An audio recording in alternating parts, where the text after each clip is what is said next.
Hi there. No reason for this. Just felt like doing something different. I think this qualifies. Oh boy, we're going to have flashies. Okay, I don't much like it when it does that, so I'll probably quit this. Oh well, it was fun. Old arrow through the head. Go to effects and turn off. And freeze for a moment.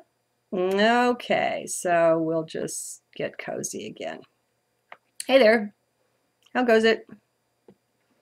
Okay, I just did a new one, and all my playing with the buttons on the camera, I selected the wrong microphone, and so I did a whole video where it's just video, no audio.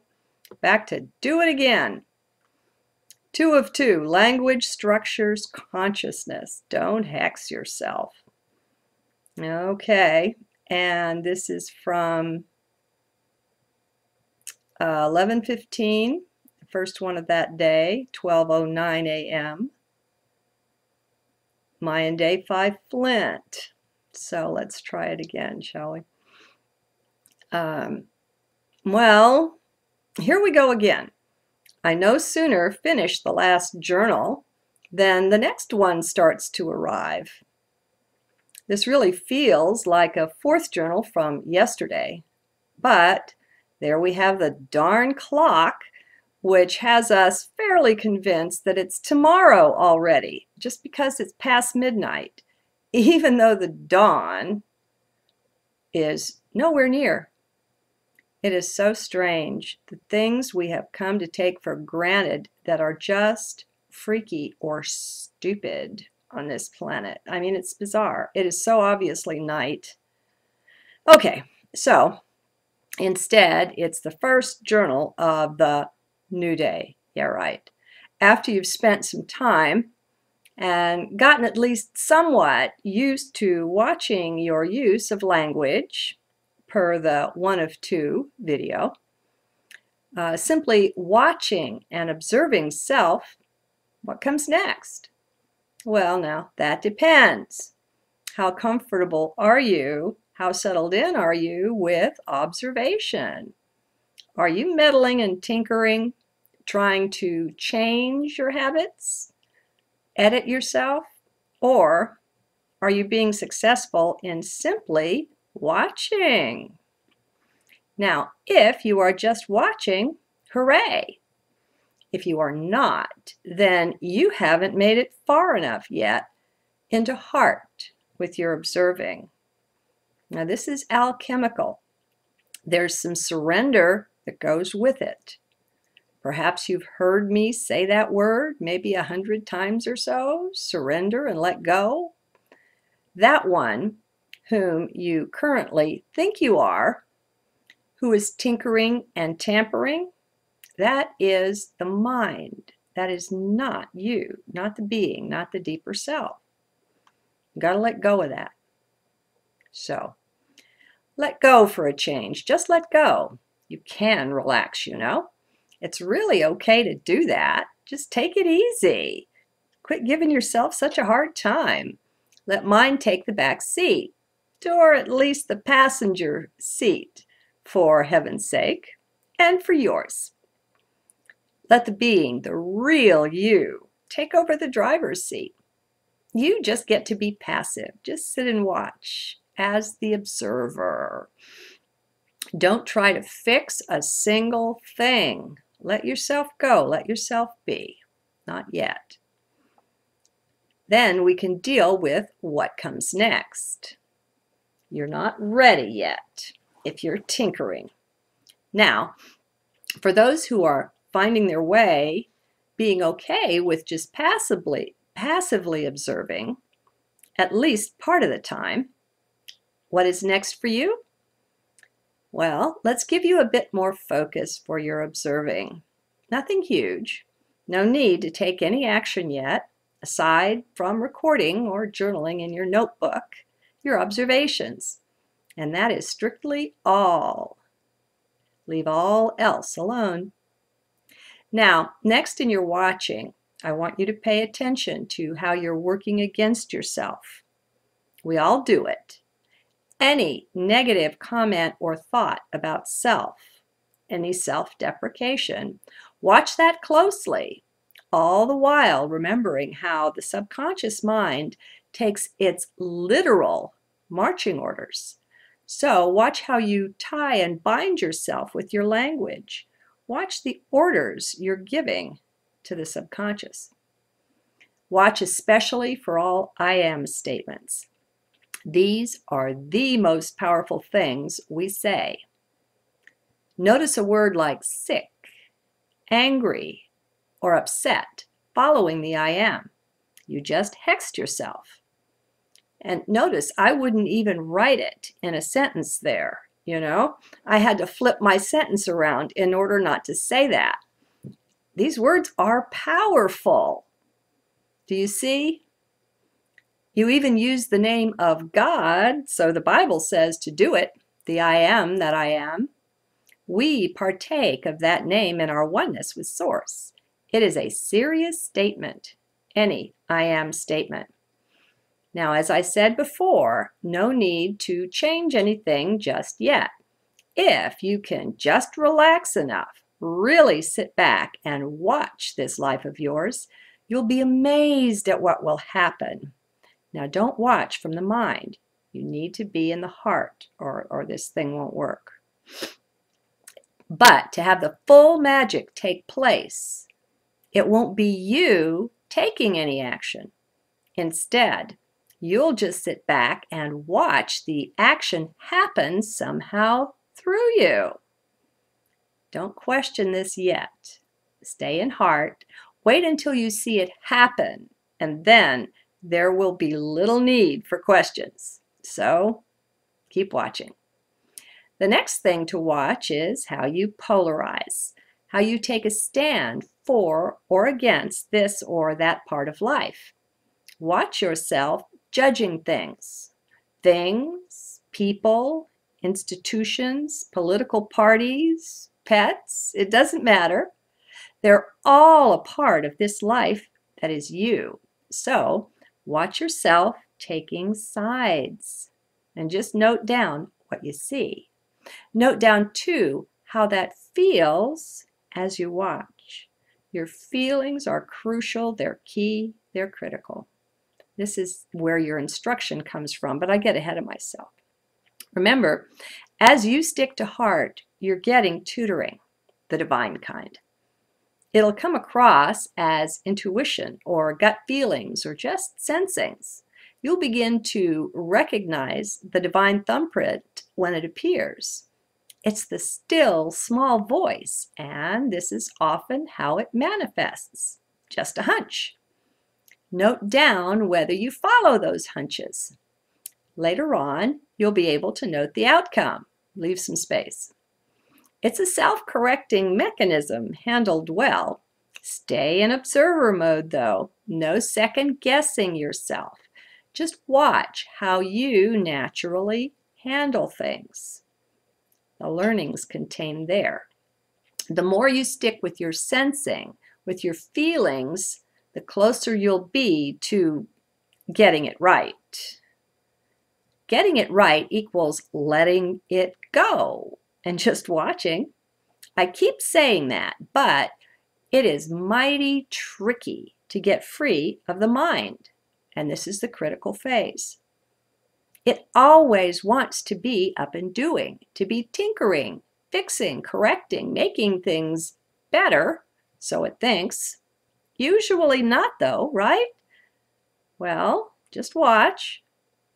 So, how you hex yourself, how you fight against life, and how you do not take any action on anything. These are your assignment. The only action you'll be taking is taking down notes or journaling.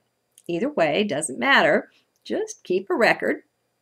It's as much to develop the habit of self-observation as it is to keep a record of what you observe. They go hand in hand.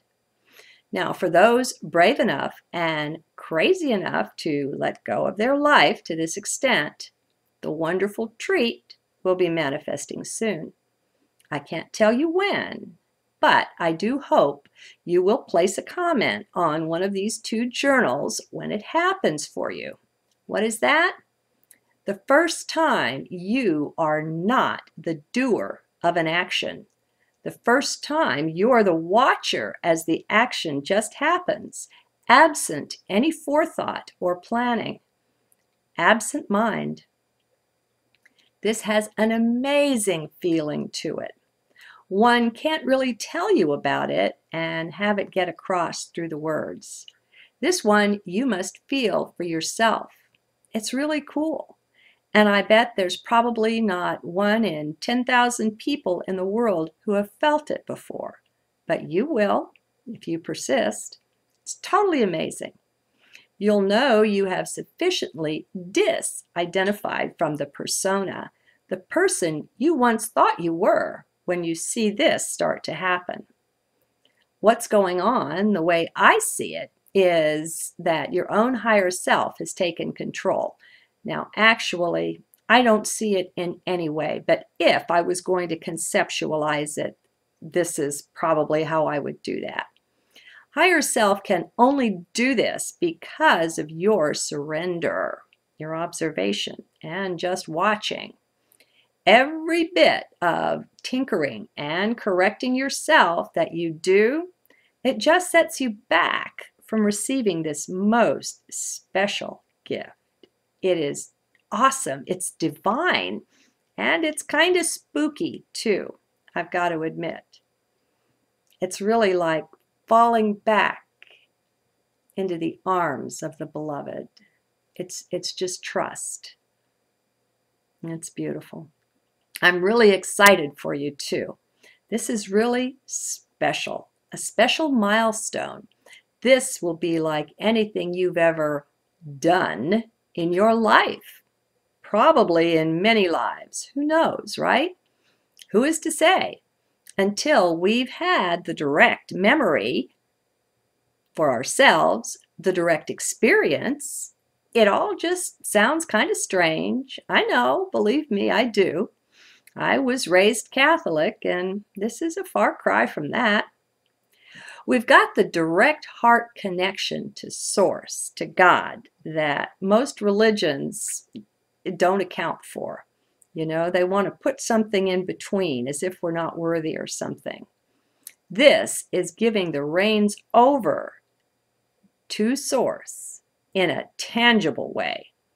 Now, it may well bring up all sorts of ego or false humility or feelings of not being good enough, that sort of thing. This is really God taking direct action in your life. And yes, you bet you are worthy, my friend. Your higher self has been waiting forever for this special day. This may be your first really tangible evidence of higher consciousness coming in, of a life that's really showing some changes. And this one is undeniable once it happens a few times. You will find one other thing that's quite special that goes along with this. Each time you give in and let go so that this may happen, you go with the flow, you will find yourself making some of the best choices, decisions, and actions of your life. Even if they are just little things, stopping to talk with a child, pet a dog, pick up some trash on the road, whatever, you will get confirmation later of the divine guidance involved, of the specialness that was there. Now, I know it sounds crazy, but divine is divine. When the divine does something, it's simply divine. It's blessed. It makes a difference in some special way. God doesn't make mistakes. Now, there's something else. And this last paragraph may be the most challenging one for some people. Allow yourself to see the beauty in all things, in all situations, even the difficult ones, even your pain. There is universally, without exception, blessing in everything. Heart knows this. It takes being in heart to have the vision to see this. But you can be there. It just takes a choice, made again and again and again and again. You get the idea. I'll meet you there. Okay, so that last one, this is where people part company a lot of times, judging one another, judging different groups for doing this differently, this seeing the beauty in everything. People that are in mind will judge this and will think it cruel or crass or heartless or whatever, when the reality is you're so totally in heart to a level that they haven't experienced yet. And so mind isn't qualified to judge this path.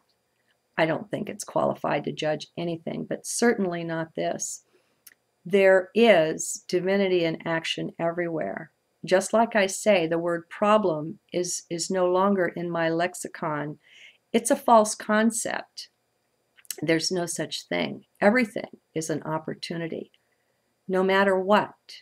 We are not the body. We are not the mind. And knowing this, I guess, is really mandatory to being able to get down so deeply into heart and not be identified with 3D. It's the old thing where Einstein said, in order to solve a problem, you can't be on the same level with it.